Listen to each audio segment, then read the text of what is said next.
ஒரு கொதி வர பிக்னிக் ஸ்பாட்.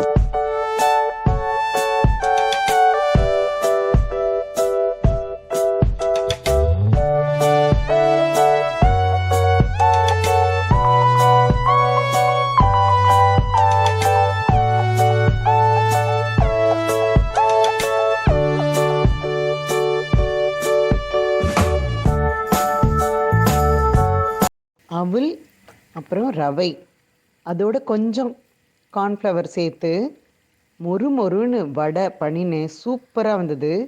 அதுக்கு நம்ம வந்து ஒரு கப்பு அவல் எடுத்து அதை ஊற வச்சுக்கணும்.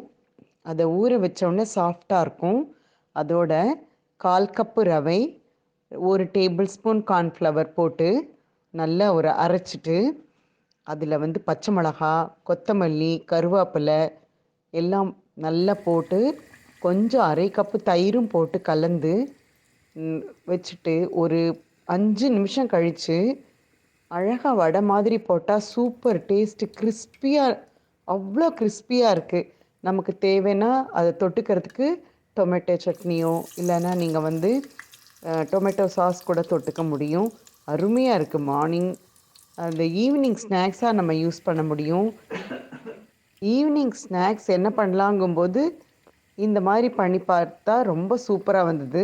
ஸோ இதே போல் நீங்களும் பண்ணி பாருங்கள். அருமையாக இருக்கும்.